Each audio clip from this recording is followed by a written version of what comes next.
যাত্রা শুরু করছি চাঁপাইনবাবগঞ্জের উদ্দেশ্যে। রাজশাহী বাস স্টেশন থেকে যাত্রা শুরু করে আমরা এগিয়ে চলছি চাঁপাইনবাবগঞ্জ 0 পয়েন্টের দিকে।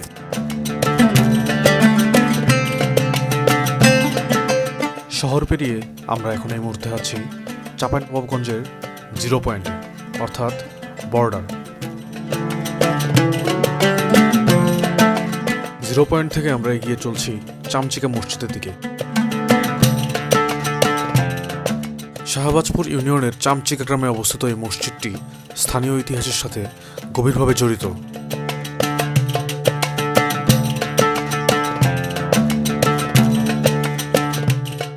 এই মসজিদটির নামকরণের কোনো ব্যাখ্যা পাওয়া যায় না, তবে বর্তমান ভারতে অবস্থিত বড় চামচিকা মসজিদের আদলেই এটি তৈরি বলে ধারণা করা হয়।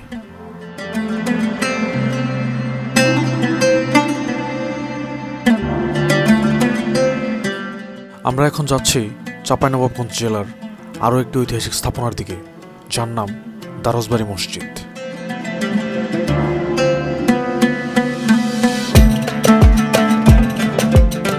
এটি সেই বিখ্যাত দারোজবাড়ি মসজিদ, যা বাংলাদেশের মোগল সাম্রাজ্যের স্থাপত্য শিক্ষার একটি উৎকৃষ্ট উদাহরণ।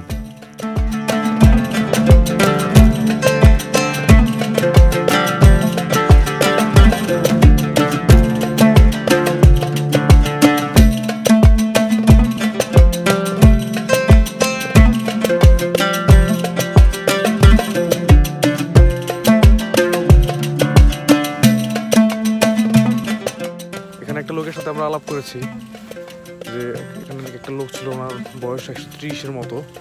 উনিও নাকি বলতে পারেনি অথবা জানে না যে এটা কিভাবে তৈরি হয়েছিল বা কিভাবে এর উৎপত্তি, উনিও বলতে পারেনি। মানে এত পুরাতন একটা প্রত্নতাত্ত্বিক স্থান।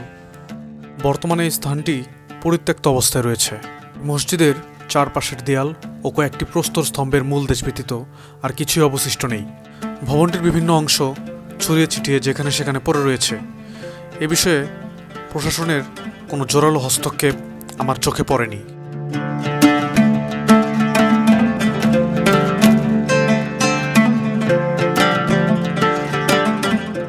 এর পাশেই 40 দুয়ারি নামে আরেকটি মাদ্রাসা রয়েছে। আমরা এখন সেখানে চলে এসেছি।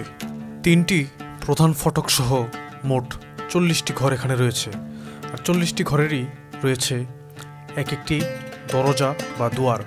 এই জন্যই এটির নাম রাখা হয়েছিল 40 দুয়ারি।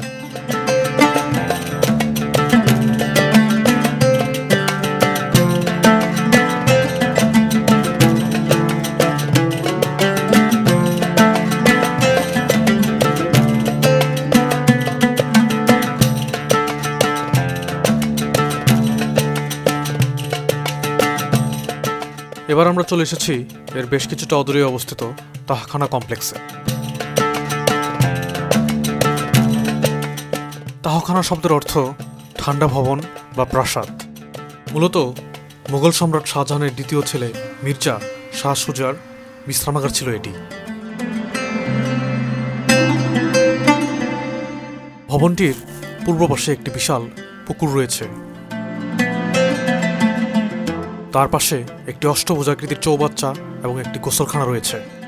ভবনটির অদূরেই একটি 3 গম্বুজ বিশিষ্ট মসজিদ রয়েছে।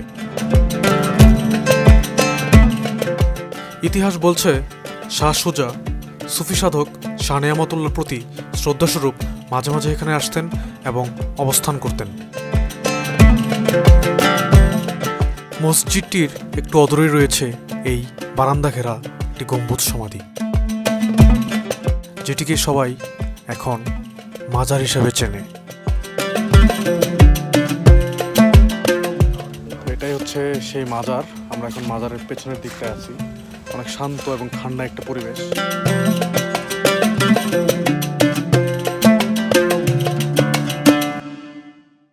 তাহখানা থেকে অর্ধ কিলোমিটার দূরেই অবস্থিত সোনা মসজিদ।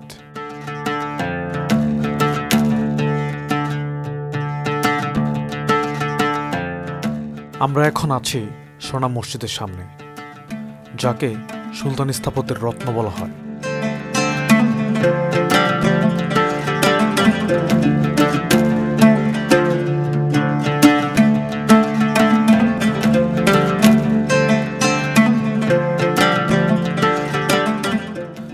এই মসজিদটির সৌন্দর্য মুখে বলে বোঝানো সম্ভব না, শুধু দেখতে থাকুন। সারা জীবন বইয়ে পড়েছি, টাকায় দেখেছি যে সোনা মসজিদ, তো আজকে আমার প্রথম বাস্তবে দেখার সৌভাগ্য হলো। তো এই আমার পেছনেটা হচ্ছে সোনা মসজিদ।